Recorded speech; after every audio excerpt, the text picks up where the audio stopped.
የእግዚአብሔር መልአክ ስሙ ድንቅ ነው። ለዞርአስር ለማኑኤል እንደነገረው በመሠዊያው ነበልባል ውስጥ ዐረገ።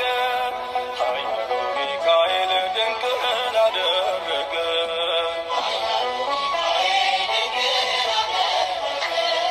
የእግዚአብሔር መልአክ ስሙ ድንቅ ነው።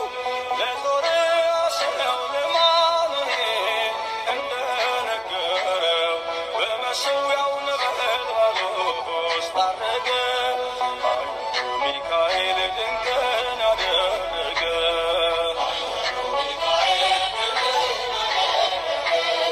ከዳን ወገን የሆነ በእግዚአብሔር ያመነ ማኑሄ የሚባል ሰው የጌታ መልአክ ታየው። ሚስቱ መካን ነበረች፣ ልጅንም ያልወለደች። ሚካኤል ተገልጦላት በዘር ፍሬ ባረካት።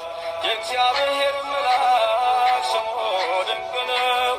በወፍራም አድባር ለጌዴዎን የተገለጠው እስራኤልን ከምድያም ታደገ።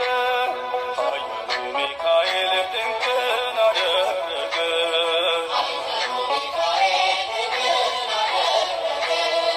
አንተ ጽኑ ኃያል ሰው እግዚአብሔር ካንተ ጋር ነው። ክንድህን ላበረታ ተልኬአለሁ ከጌታ። አይዞህ ጌዴዎን ያለው ቁርባኑን ያሸተተው ከእኛ ጋር ነው ሚካኤል ሰልፋችንን ይመራል። የእግዚአብሔር መልአክ ስሙ ድንቅ ነው። በኦርናው ድማ ሰይፍን ይዞ ቆሞ የታየው ዳዊት በመንቀጥቀጥ ፊቱን ፈለገ። ኃያሉ ሚካኤል ድንቅን አደረገ።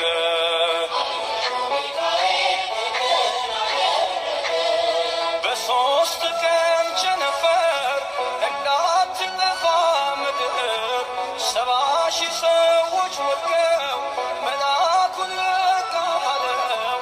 ለምሕረት ይመጣሉ፣ ለመዓት ይላካሉ። ሰይፉን ባፎቱ ፈቷል፣ ሚካኤል ለሕዝቡ ቆሟል። የእግዚአብሔር መልአክ ስሙ ድንቅ ነው። ስምዖን ጴጥሮስን ከወህኒ ቤት ገብቶ ያወጣው የእጆቹን ሰንሰለት ፈቶ ዐረገ። ኃያሉ ሚካኤል ድንቅን አደረገ።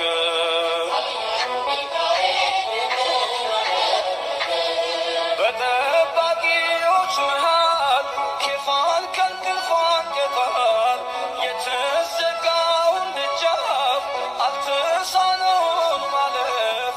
ሚካኤል የመራው ጴጥሮስ እግሩ የቀናው አውቆታል ልቡ በርቶ ዘለለ ስሙን ጠርቶ። የእግዚአብሔር